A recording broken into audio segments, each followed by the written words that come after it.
So let's talk about dopamine. Most people have heard of dopamine, and we hear all the time now about dopamine hits. But actually, there's no such thing as a dopamine hit. And actually, the way that your body uses dopamine is to have a baseline level of dopamine, meaning an amount of dopamine that's circulating in your brain and body all the time.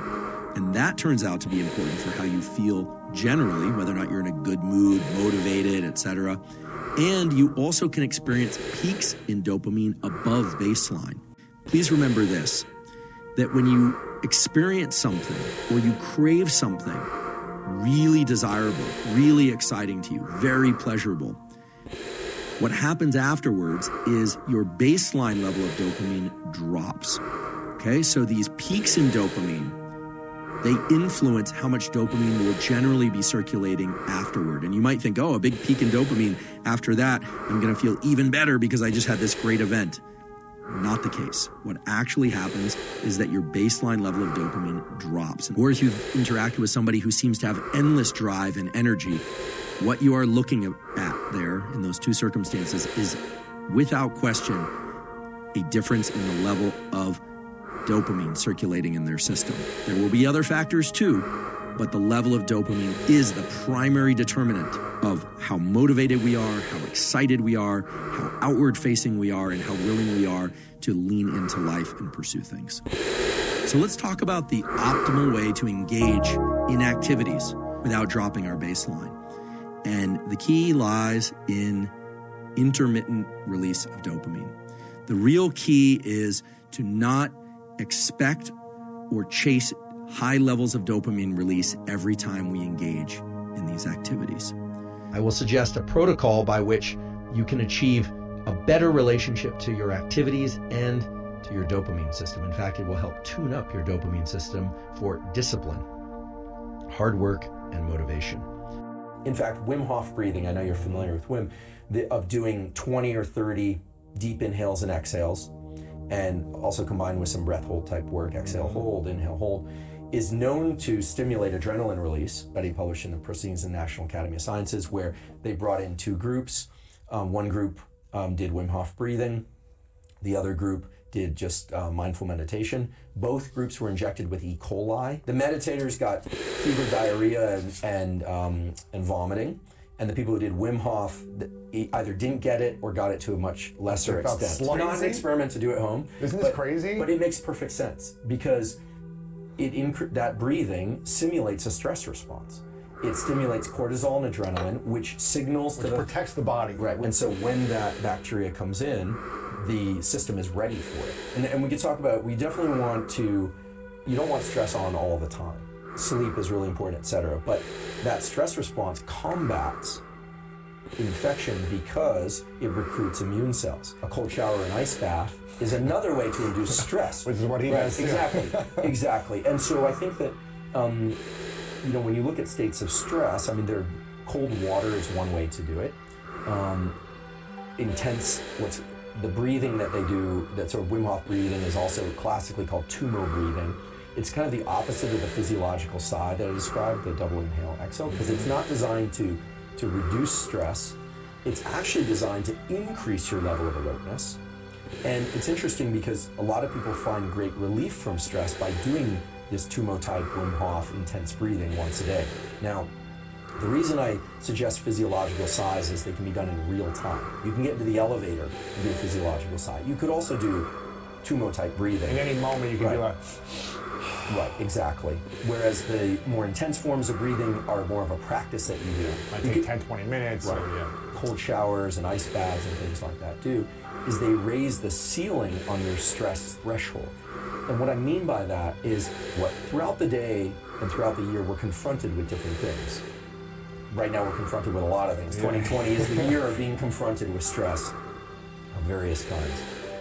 The mind plays an important role in interpreting whether or not it's overwhelming or tolerable. So intense breathing like tumo breathing, or ice baths, or cold showers, or intense exercise like high intensity interval training type stuff, teaches the mind to be comfortable in these higher stress states, where, in other words, it teaches people to be comfortable when they have a lot of adrenaline in their body. My colleague at Stanford, Carol Dweck, as many of you know, has come up with this incredible theory and principle, and it actually goes beyond theory and principle, called growth mindset, which is this striving to be better, to be in this mindset of I'm not there yet, but striving itself is the end goal.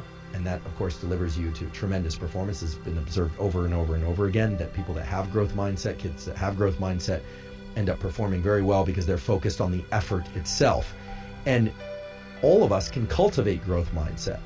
The neural mechanism of cultivating growth mindset involves learning to access the rewards from effort and doing.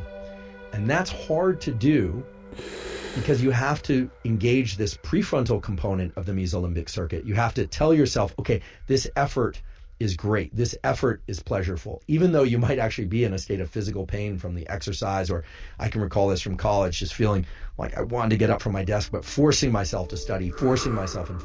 What you find over time is that you can start to associate a dopamine release. You can evoke dopamine release from the friction and the challenge that you happen to be in. You completely eliminate the ability to generate those circuits and the rewarding process of being able to reward friction while in effort if you are focused only on the goal that comes at the end. So if you say, oh, I'm going to do this very hard thing and I'm going to push and push and push and push for that end goal that comes later, not only do you enjoy the process of what you're doing less, you actually make it more painful while you're engaging in it. You make yourself less efficient at it, because if you were able to access dopamine while in effort, dopamine has all these incredible properties of increasing the amount of energy in our body and in our mind, our ability to focus, but also you are undermining your ability to lean back into that activity the next time. The next time you need twice as much coffee and 3 times as much loud music and 4 times as much energy drink and the social connection just to get out the door in order to do the run or to study.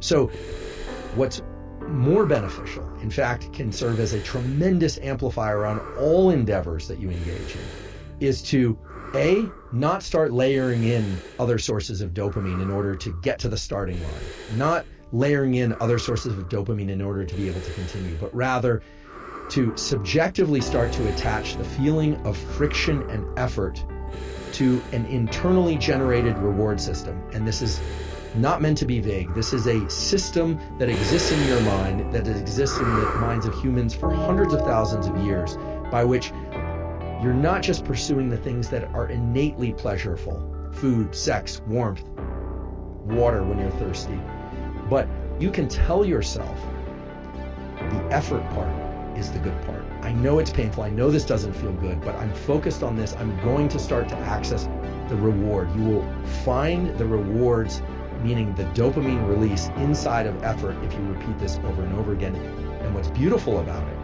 is that it starts to become reflexive for all types of effort. When we focus only on the trophy, only on the grade, only on the win as the reward, you undermine that entire process. The ability to access this pleasure from effort aspect of our dopaminergic circuitry is without question the most powerful aspect of dopamine and our biology of dopamine. And the beautiful thing is it's accessible to all of us. But just to highlight the things that can interfere with and prevent you from getting dopamine release from effort itself, don't spike dopamine prior to engaging in effort. And don't spike dopamine after engaging in effort. Learn to spike your dopamine from effort